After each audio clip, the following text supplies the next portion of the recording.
Hey guys, how are you doing? So today I wanted to talk about a topic that I don't think that we have covered in depth on this channel, and it kind of overlaps with a lot of different themes. The fear of being needy or the fear of being a burden.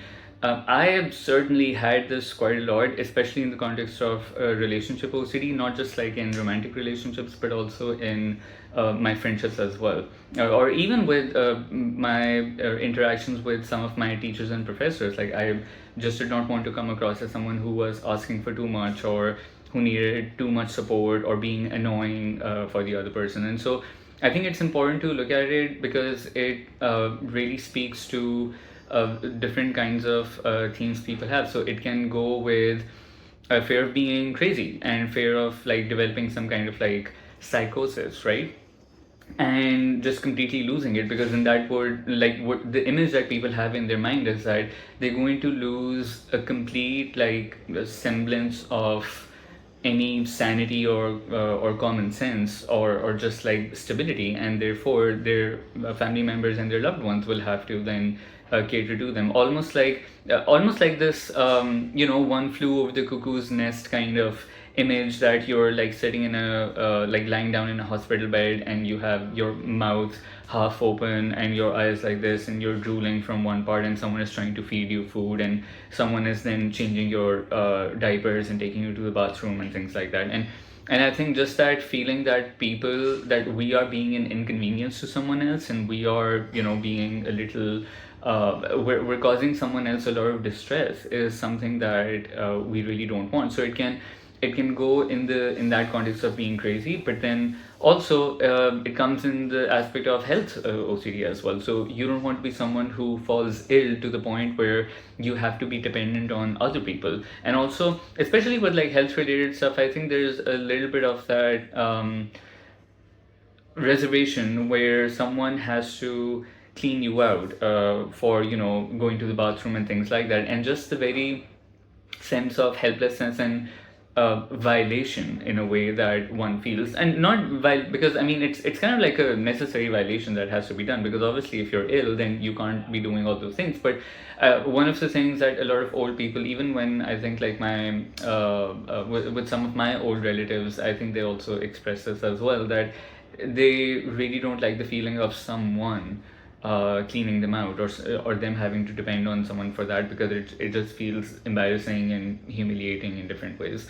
So on in the health OCD context, then that comes into play. I was just also on a call with someone last night who was expressing like health related fears of like, if I fall ill, then I don't want to get into a relationship, or if I have some kind of disease or sickness, then I don't want to be in a relationship, because who would want to be with me because I'm not in good shape, or like I'm not very healthy.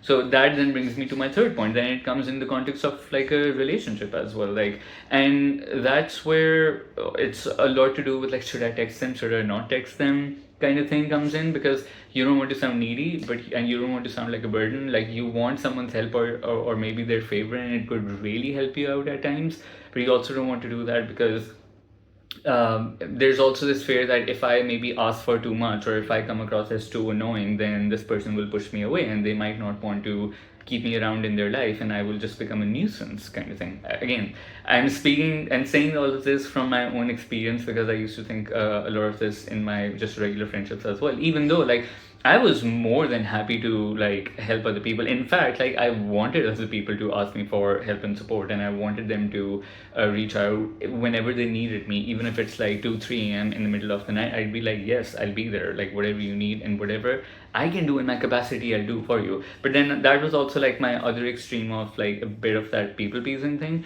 and I used to, I think, have a little bit of a savior complex as well, because I just like really wanted to be there for people, and I really wanted to be their support system. So all, and not almost, I think it really went into your classic trap of trying to fix someone in that sense.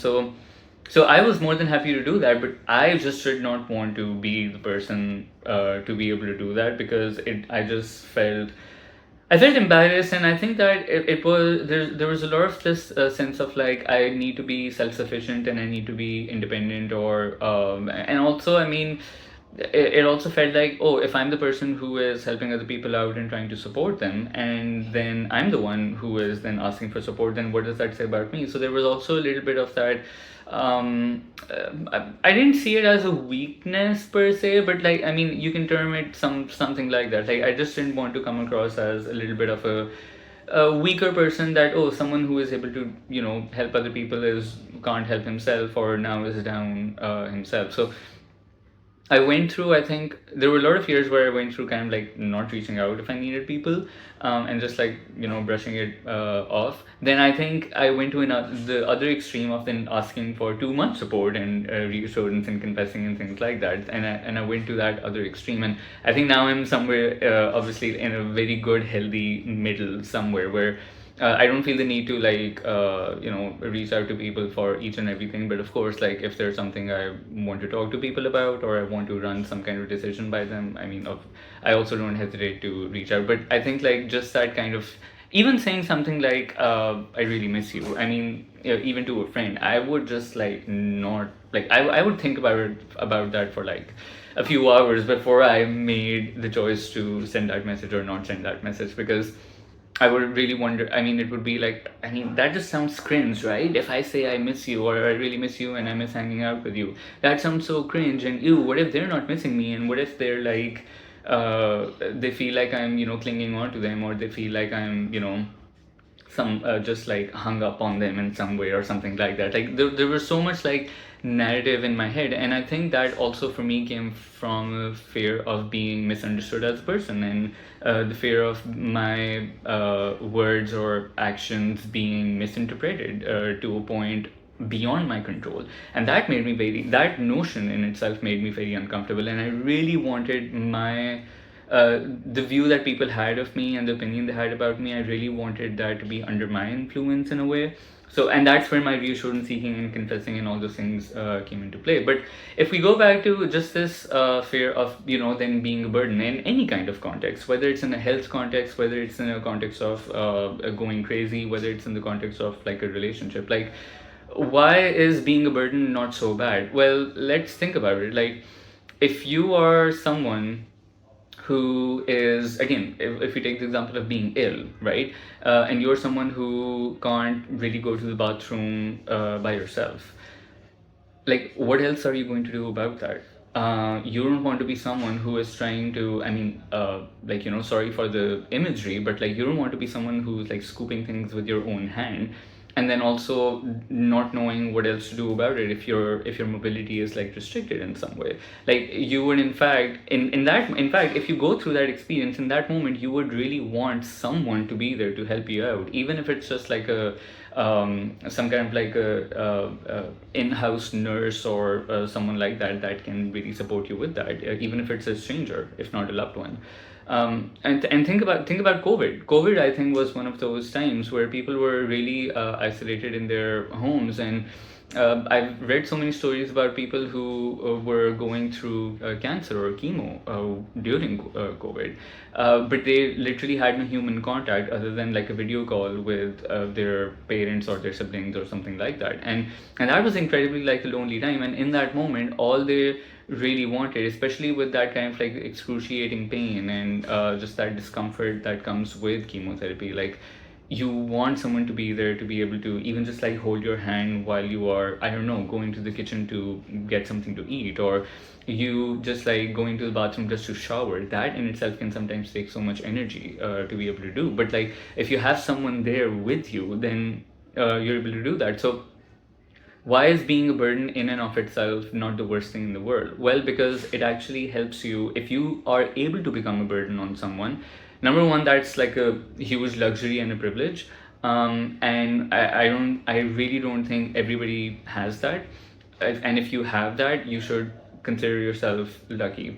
Number two, it also relieves the pressure on your own self for constantly wanting to be the self-sufficient, independent, like, I don't need anybody in my life kind of persona. Like, it relieves that pressure, because it's extremely stressful to want to just like be self-sustaining all the time and wanting to be your own person. And I'm an empowered individual. Like, sure, you can be an empowered individual, but you don't have to be an empowered, self-sufficient individual every second of every day, like that just becomes, again, that becomes stressful, and that just like that's very taxing. Like, and human beings, I think, like we have to also understand that human beings are also like meant to have social interactions, right? They're meant to be slightly dependent on other people, and having some sense of like community to be able to sustain yourself.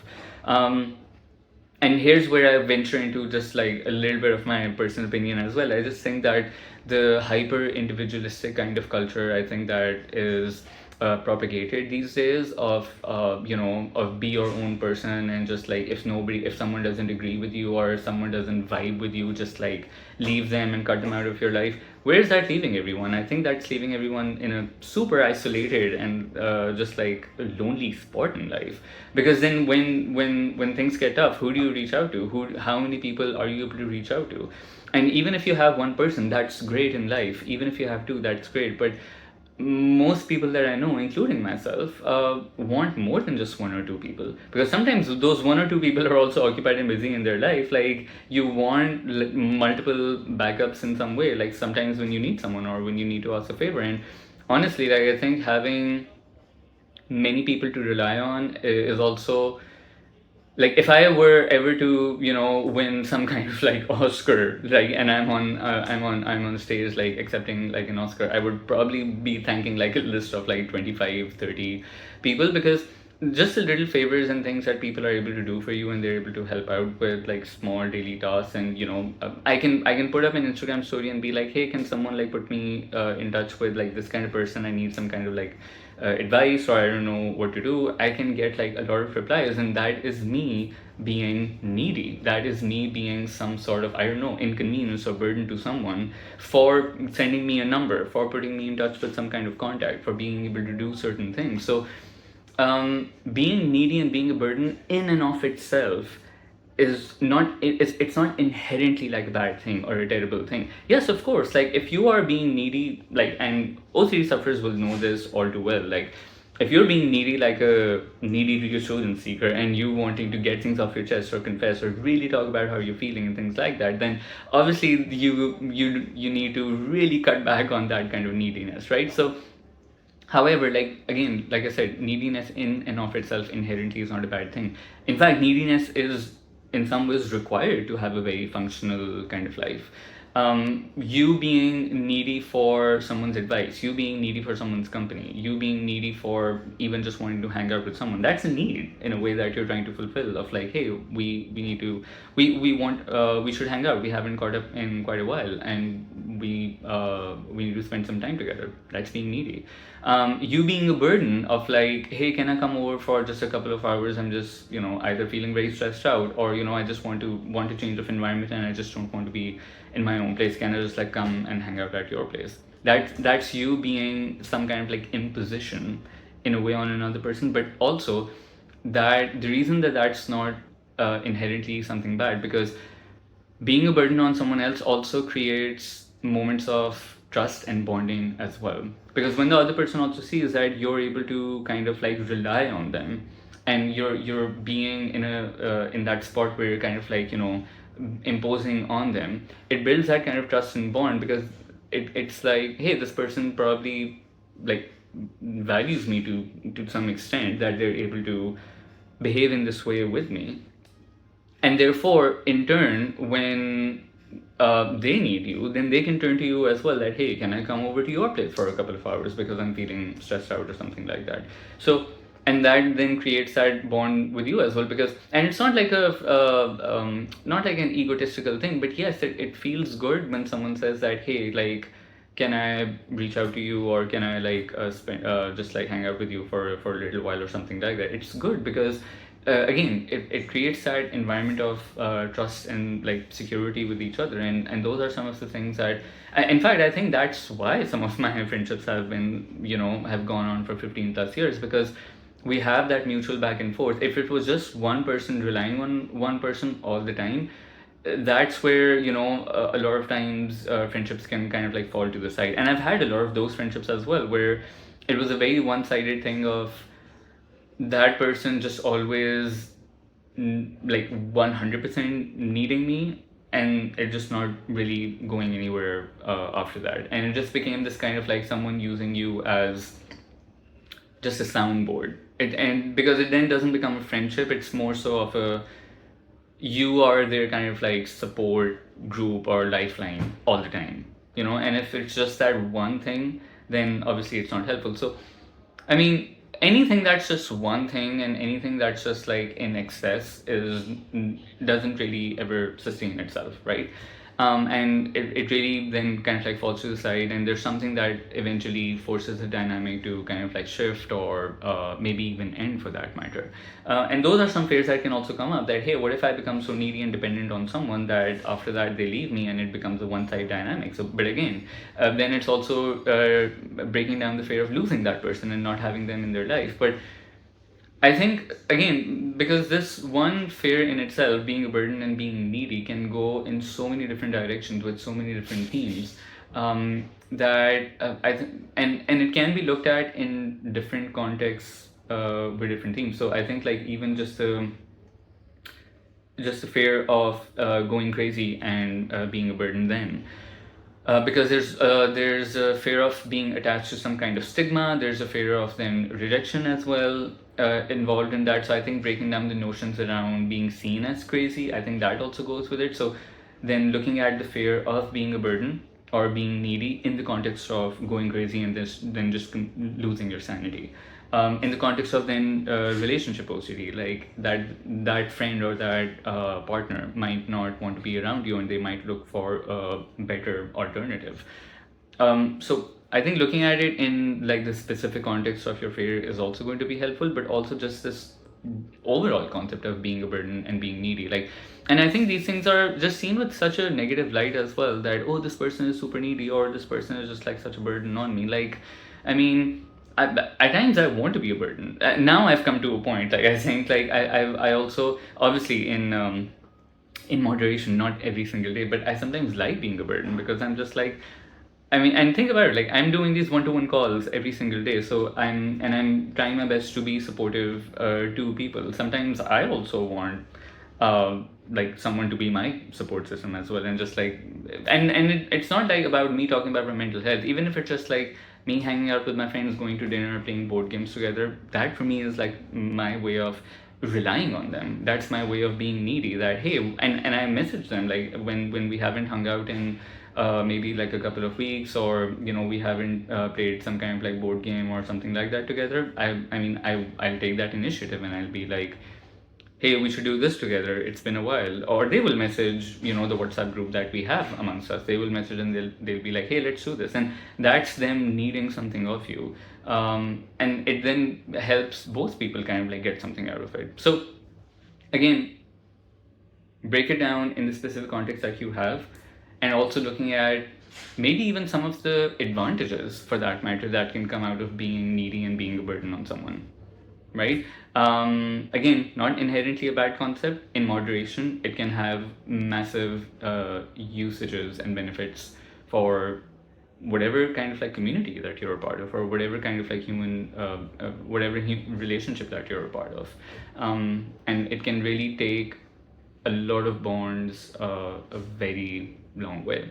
So let me know if you have any questions about this, and let me know if you have any other topics you want me to cover, and I'd be happy to do that. See you guys later. Bye.